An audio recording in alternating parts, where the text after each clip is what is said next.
Hello student, हम lens के बारे में चर्चा कर रहे थे। इससे पहले वीडियो में हमने लेंस से संबंधित कुछ महत्वपूर्ण परिभाषाएं जैसे प्रकाशिक केंद्र, मुख्य अक्ष, फोकस बिंदु, फोकस दूरी आदि के बारे में पढ़ा। उसके बाद हमने लेंस द्वारा प्रतिबिंब बनने के क्या नियम हैं और लेंस के सामने यदि वस्तु रखी हुई है तो उसके प्रतिबिंब कहाँ बनेंगे, ये पढ़ा। उसके बाद फिर हमने पढ़ा कि लेंस की क्षमता किसे कहते हैं और लेंस की क्षमता का मात्रक क्या है। और पढ़ा हमने कि पतले लेंस के लिए न्यूटन का सूत्र क्या है और लेंस द्वारा बने प्रतिबिंब का रेखीय आवर्धन क्या है। आज हम चर्चा करने जा रहे हैं, अगर दो पतले लेंस एक दूसरे के संपर्क में रखे हुए हैं तो जो लेंस का जोड़ा है वो एक संयुक्त लेंस की भांति कार्य करता है। तो उस संयुक्त लेंस की फोकस दूरी और उस संयुक्त लेंस की क्षमता का सूत्र क्या है और उसे कैसे उत्पन्न करते हैं। तो जैसे कि चित्र में दिखाया गया है आपको कि दो लेंस हैं, एक लेंस का नाम चाहो तो L1 लिख दो और दूसरे लेंस का नाम L2 लिख लो। जो पहला लेंस है इसकी फोकस दूरी स्मॉल f1, जो दूसरा लेंस है इसकी फोकस दूरी स्मॉल f2 है। लेंस की मुख्य अक्ष पर ये दोनों लेंस एक दूसरे के संपर्क में रखे हुए हैं, अर्थात पास पास हैं। मुख्य अक्ष पर एक बिंदु वस्तु O है जिससे पहली किरण चलती है। तो पहले लेंस से अपवर्तन के बाद यदि दूसरा लेंस न होता तो इस वस्तु का प्रतिबिंब I' पर बन जाता। कहने का अर्थ यह है कि पहले लेंस के लिए वस्तु O का प्रतिबिंब I' पर बन जाता है। यह प्रतिबिंब I' दूसरे लेंस के लिए आभासी वस्तु का कार्य करता है। तो दूसरे लेंस के लिए वस्तु क्या होगी, हमने इसे O' का नाम दे दिया और इसका प्रतिबिंब I पर बनता है। तो फाइनली हम ये कह सकते हैं कि संयुक्त लेंस के द्वारा वस्तु O का प्रतिबिंब I पर बन जाता है।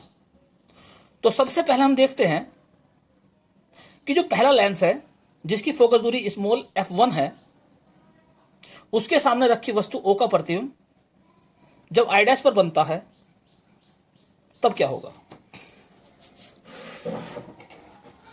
तो सूत्र होता है 1/f1 बराबर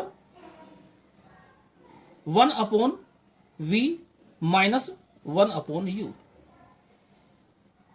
f तो है इस लेंस की फोकस दूरी, u है वस्तु की दूरी पहले लेंस से और v है प्रतिबिंब की दूरी पहले लेंस से। तो प्रतिबिंब की दूरी पहले लेंस से v' हमने मानी है, तो यहां v की जगह क्या आ जाएगा, v'। ये इक्वेशन नंबर 1 बनेगी। तो ये पहले लेंस के लिए वस्तु O का प्रतिबिंब अगर I' पर बनता है तो उसके लिए सूत्र लग गया 1/f1 बराबर 1/v यानी कि v' यानी कि लेंस से प्रतिबिंब की दूरी, 1/u यानी कि इस पहले लेंस से वस्तु की दूरी। अब हम बात करते हैं दूसरे लेंस के लिए। जैसा मैंने आपको बताया, ये जो प्रतिबिंब I' है दूसरे लेंस के लिए वस्तु का कार्य करेगा। तो यानी कि वस्तु की दूरी u के स्थान पे क्या आएगा, v'। अब एक बात और ध्यान रखने की है कि जो दूरियां नपेंगी यहां से नपेंगी, लेकिन ये v' जो दूरी है यहां से है, पहले लेंस से है ये। तो अब चूंकि ये दोनों लेंस पतले हैं और बिल्कुल संपर्क में रखे हुए हैं तो इन दोनों के बीच की दूरी को नगण्य मान सकते हैं। तो कहने का अर्थ यह है कि दूसरे लेंस के लिए वस्तु की दूरी को हम v' मान सकते हैं। वास्तव में तो ये दूरी यहां से है। तो दूसरे लेंस के लिए सूत्र लगाते हैं 1/f बराबर 1/v माइनस 1/u। f क्या है, दूसरे लेंस की फोकस दूरी जो कि हमने f2 मानी है।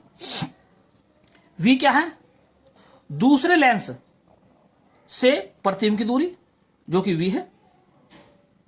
और u क्या है, दूसरे लेंस से प्रतिबिंब वस्तु की दूरी। तो दूसरे लेंस से जो वस्तु मानी गई है, जिसे आभासी वस्तु ओ डैश कहा है, उसकी दूरी क्या है, v डैश है। तो यहां पर हम इस u के स्थान पर v डैश लिखेंगे। इक्वेशन नंबर 1 की 2।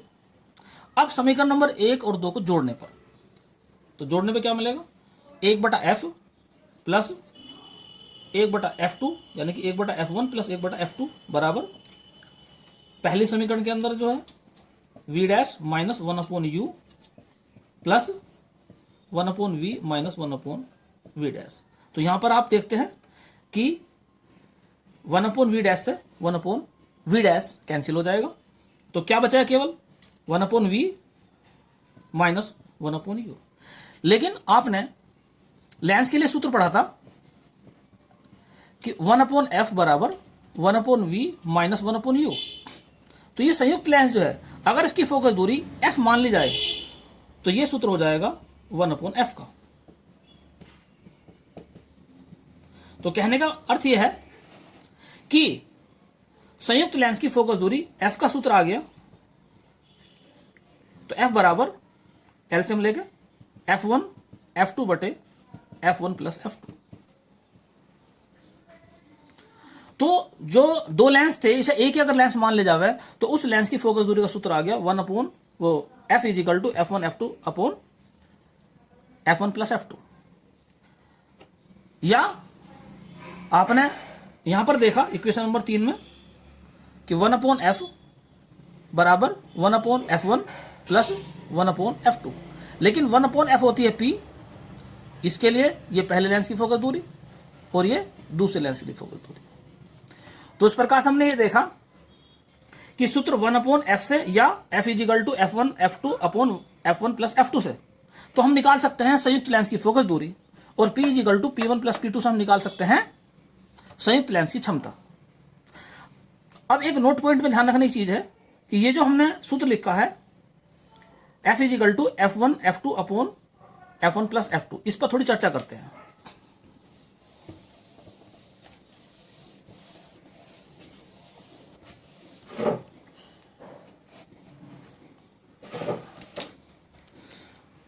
तो सूत्र है f बराबर f1 f2 बटे f1 प्लस f2।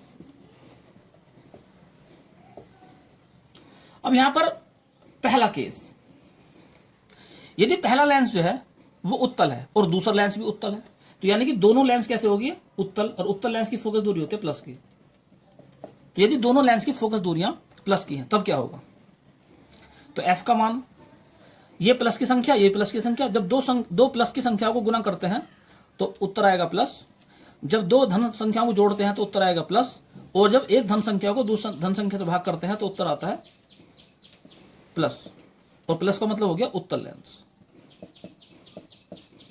तो कहने का मतलब ये हो गया कि अगर दोनों लेंस उत्तल है तो संयुक्त लेंस भी एक उत्तल लेंस की भांति कार्य करेगा।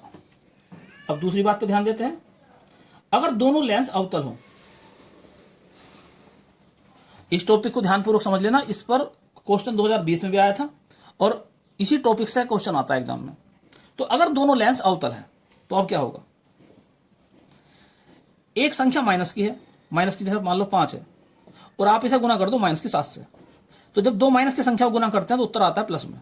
तो यहां पर ये माइनस तो उत्तर में आएगा क्या, प्लस आ जाएगा, बटे में आ जाओ। एक माइनस की संख्या है, इसमें आप जोड़ते हैं दूसरी माइनस की संख्या, मान लो 7 जोड़ दो माइनस का, तो माइनस में क्या आएगा 12, यानी कि जब दो माइनस की संख्याओं को जोड़ते हैं तो उत्तर में माइनस आता है। तो कहने का मतलब क्या हो गया, माइनस। और जब एक धन संख्या को एक माइनस संख्या से भाग करते हैं तो उत्तर में आता है माइनस। तो कहने का मतलब यह हो गया कि अगर दोनों लेंस अवतल हैं तो संयुक्त लेंस भी एक अवतल लेंस की भांति कार्य करेगा। अब तीसरी कंडीशन, मान लीजिए एक लेंस तो है अवतल और दूसरा लेंस है उत्तल।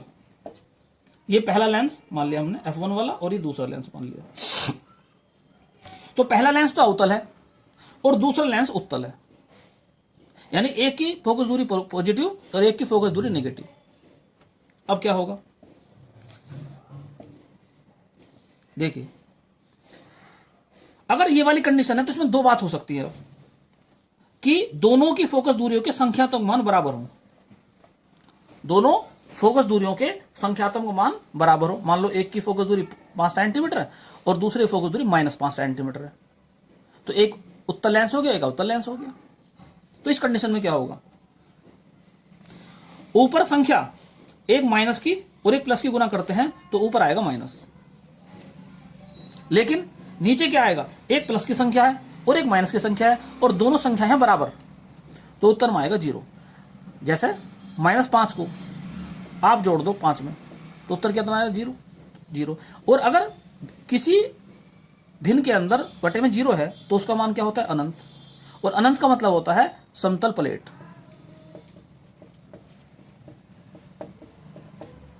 तो कहने का मतलब ये हो गया कि यदि एक लेंस उत्तल है और दूसरा लेंस अवतल है और दोनों लेंसों की फोकस दूरियों के संख्यात्मक मान तो बराबर है, तो इस कंडीशन में संयुक्त लेंस एक लेंस नहीं बनेगा बल्कि एक समतल प्लेट की भांति कार्य करेगा।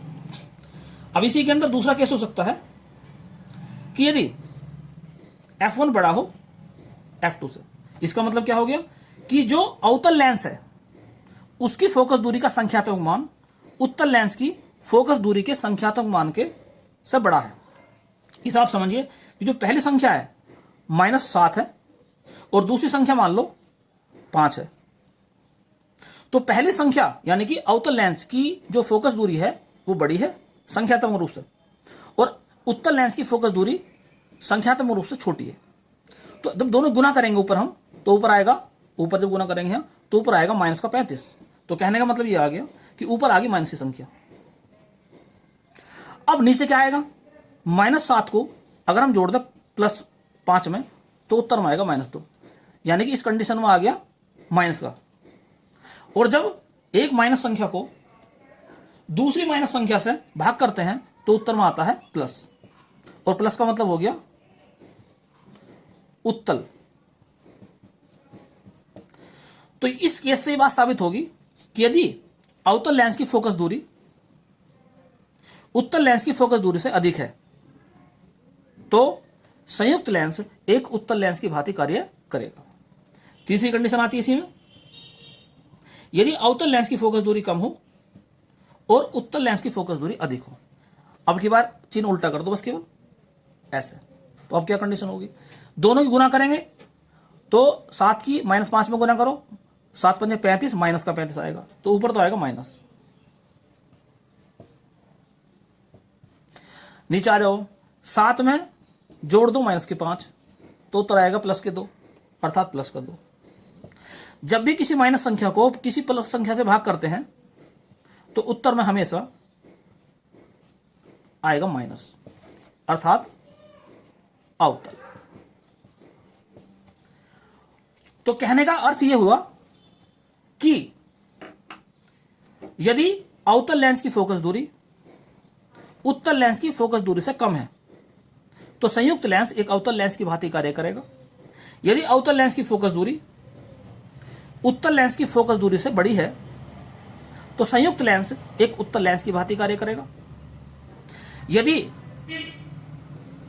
उत्तल लेंस और अवतल लेंस दोनों की फोकस दूरियों के संख्यात्मक मान बराबर हैं लेकिन एक उत्तल है और एक अवतल है, तो उस कंडीशन में संयुक्त लेंस एक समतल प्लेट की भांति कार्य करेगा, अर्थात वो एक लेंस ना होकर एक समतल प्लेट बन जाएगा। तो इस पूरे आर्टिकल पे हमने चर्चा करी, उम्मीद करता हूं कि ये पूरी तरह आपको समझ में आ गया होगा। और इस पूरे आर्टिकल के बारे में आपके क्या विचार हैं कमेंट्स बॉक्स में लिख के जरूर बताएं। और यदि आपको ये वीडियो पसंद आई हो तो इसे लाइक करें और शेयर करें। और यदि आपने अभी तक मेरा चैनल सब्सक्राइब नहीं किया है तो चैनल को सब्सक्राइब जरूर कर लें, क्योंकि सब्सक्राइब करने से फ़ायदा ये मिलता है कि जब भी कोई नई वीडियो भेजी जाएगी तो आपके पास उसका नोटिफिकेशन आ जाएगा, और साथ में जो बेल आइकन का बटन है आप उसे भी दबा दें ताकि आपको सूचना मिल जाए। धन्यवाद।